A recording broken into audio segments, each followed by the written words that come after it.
Ježišová mamka. Dnes sa koná krásna slávnosť.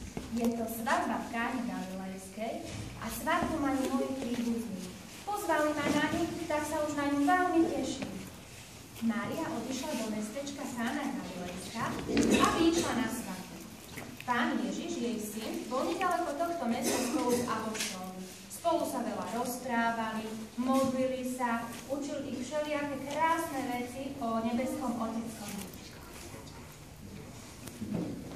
Pán Ježiš vedel, že v Káne Galilejskej je svadba a že tam je aj jeho mamka Mária. Preto sa prihovoril svojmu milovanému apoštolovi Jánovi. Ty, Ján, poď dnes so mnou do mesta Kány Galilejskej. Ježiš, a čo sa koná dnes v Káne Galilejskej? Je tam svadba mojich príbuzných a na tej svadbe je aj moja mamka Mária. Veľmi túžim urobiť ju šťastnou. A tak sa obaja pobrali do mestečka Kána Galilejská medzi svadobčanov. Bola tam už Mária i plno hostí. Spolu s Jánom prišli dovnútra a pán Ježiš pozdravil všetkých svadobčanov. Pokoj tomuto domu a Božie požehnanie nech spočinie na vás všetkých.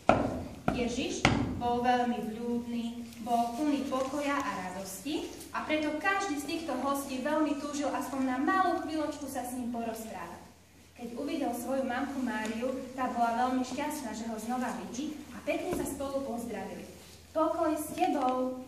Svadba bola ozaj nádherná. Ženích i nevesta boli celí šťastní, žiarili od šťastia. Hostia sa dobre bavili, tancovali, bolo tam veľa jedla, veľa pitia. Až čo to? Mária si všimla, že služobníctvo pobehuje sem tam, sú plní nepokoja, nazerajú do čbánov, ale nič v nich nevidia.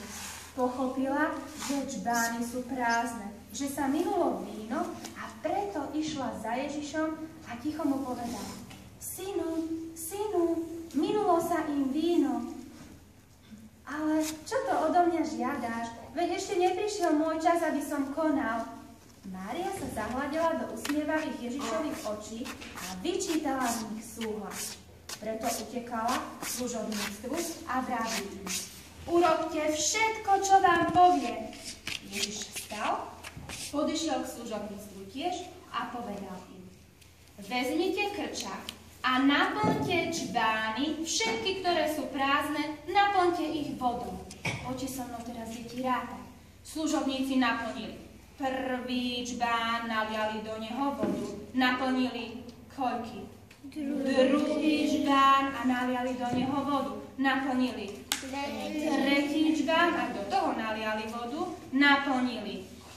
Štvrtý čbán, potom vzali piatý čbán, aj tam dali vodu a ešte ostal šiestý čbán. Aj do neho naliali vodu.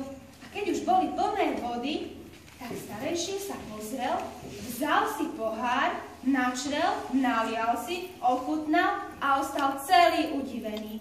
To isté urobil aj pán domu. Vzal pohár, načrel, ochutnal a bol plný údivu. Všetci svadobčania ostali prekvapení, pretože vedeli, že v čbánoch bola voda a oni pijú to najlepšie víno na svete. Chválili pána domu a ďakovali mu, že im dal to najlepšie víno. Ale zrazu všetky oči sa upreli na Ježiša a všetci ho odrazu začali zborovo chváliť, pretože vedeli, že Ježiš urobil tento zázrak pre nich. Vtedy Ježiš povedal: Poďakujte sa mojej mamke Márii. Mária bola celá blažená a šťastná, pretože vedela, že Ježiš vypočul to, ako sa prihovorila za svadobčanov, aby nezostali v hanbe.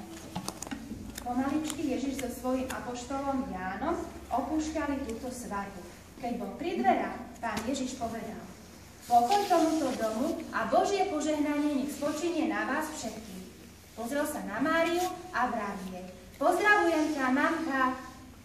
Deti, toto bol môj prvý zázrak v Káne Galilejskej, ktorý som vykonal.